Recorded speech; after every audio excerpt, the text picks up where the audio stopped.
Hello guys, welcome my channel. आज के episode में आपने देखा होगा कि यहाँ पे सभी सोई हुई होती है और सही उसे उठाती है तो उसे बोलती है कि चलो जल्दी से उठ जाओ, बहुत टाइम हो गया। और वो बोलती है चलो स्कूल के लिए अभी बहुत देर हो रही है, हम जल्दी से फटाफट तैयार होते हैं। तो यहाँ पे सही उसे बोलती है सभी को कि आज छुट्टी है। तो वो बोलती है आज किस बात की छुट्टी है। वो बोलती है कि आज गणेश चतुर्थी है ना, इसकी वजह से आज छुट्टी है। तो तब वो दोनों फ्रेश होने के लिए निकल पड़ती है। एक तरफ यहाँ पे ईशा और शांतनु दोनों ही डिस्कस करते हुए दिखाई दिए होंगे। यहाँ पे शांतनु बोलता है ईशा को कि तुम्हें लगता है कि मेरी वजह से सही की ज़िंदगी बर्बाद हुई। तो यहाँ पे ईशा बोलती है नहीं, मुझे ऐसा नहीं लगता, लेकिन उसने बहुत स्ट्रगल किया है उसके मम्मी और पापा गुजर जाने के बाद भी, और उसने मुझे भी संभाला है और उसे मैंने भी संभाला है। तो मुझे कोई बात का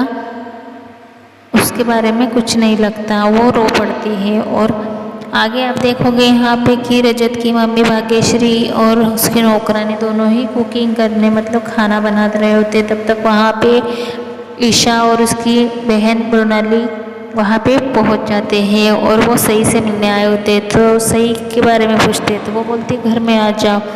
तो वो सही और सभी को बुलाती है और बोलती है बोलो क्या हुआ क्या नहीं। और दोनों में ऐसे ही फनी से डायलॉग्स होते हैं और एक दूसरे का मजाक उड़ाते हैं।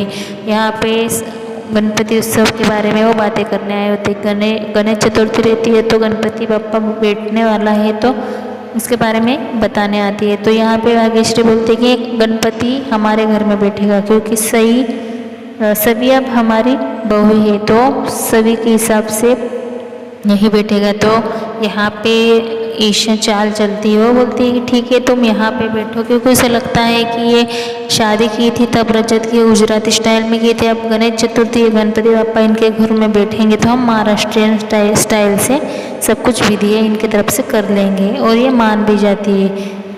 और दूसरे दिन यहाँ पे सभी घर की साफ सफाई निकालती है। तब सब ड्रिंक की बॉटल सब भी बॉटल होगी वो एक बकेट में खाली करते हुए दिखाई दी होगी। और यहाँ पे रजत नींद से जागते ही वहाँ पे पहुँचता है तो भागते भागते आता है और उसे दिखता है कि यहाँ पे सब बॉटलें खाली कर रही है। तो उसके हाथ से बॉटल लेने के लिए आगे बढ़ता है, लेकिन सभी उसे बहुत कुछ सुनाती है कि कल के बारे में जो कुछ भी हुआ वो कम था क्या, अभी ये मैं नहीं सह पाऊँगी क्योंकि हमारे घर में अभी पापा आने वाले हैं तो ये मुझे साफ़ सफाई करनी पड़ेगी। तो ऐसे सभी उसे बोल के सब बॉटल खाली करने लगती है। तब तक वहाँ पे भाग्यश्री पहुँच जाती है और भाग्यश्री भी बोलती है कि बेटा ये बहुत महंगी बॉटलें हैं, तुम मत खाओ, इसे फेंको प्लीज़।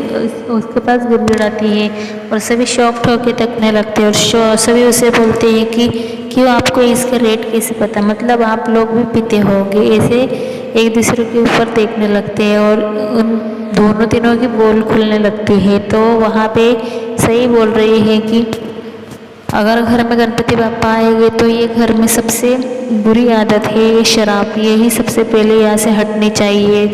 तो यहाँ पे सभी सब बॉटलें खाली करने लगती है और सब फेंकने लगती है। तो रजत उसे बता नहीं पाता और सभी को बोलता है प्लीज़ इसे मत फेंको।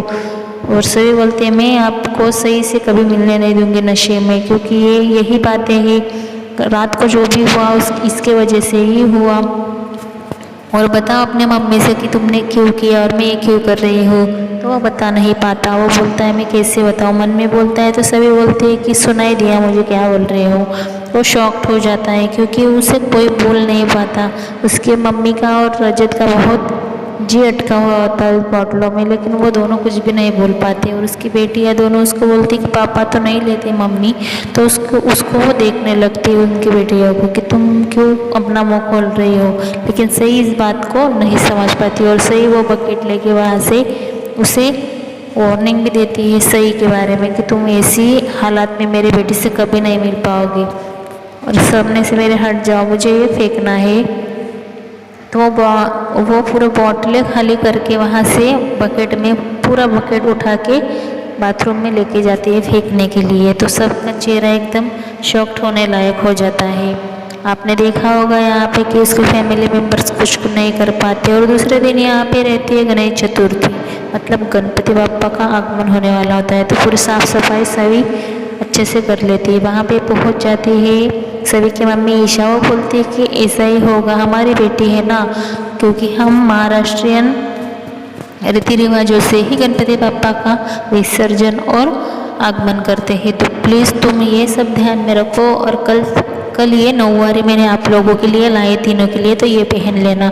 ये बोल के वहाँ से निकल जाती है। और सभी की बहन छोटी रोनाली उसे ईशा काकू को बोलती है कि आपका आइडिया बहुत काम करता है, आपने ऐसे नहीं तो ऐसे इन लोगों का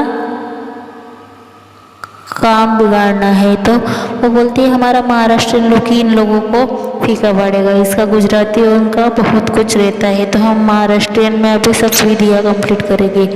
और यहाँ पे रजत बहुत परेशान रहता है क्योंकि यहाँ पे सभी उसकी एक नहीं चलने देती और उसका कुछ भी नहीं सुनती और पूरी बोतलें खाली कर देती है। ऐसे ही आप आज के एपिसोड में नया ट्विस्ट देखने वाले हो और यहाँ पे बहुत बड़ा ड्रामा चलने वाला है। आने वाले आज के एपिसोड में आप देखोगे यहाँ पे कि ये सब महाराष्ट्रियन लुक में दिखाई देने वाले हैं और गणपति बप्पा का बड़े जोर से वहाँ पे आगमन होने वाला है। तो ऐसे ही हमारे चैनल में बने रहिए और हमारे चैनल को लाइक्स कमेंट सब्सक्राइब करना मत भूलिए और ऐसे ही हमारे चैनल में डेली अपडेट्स देखते रहिए। Thank you.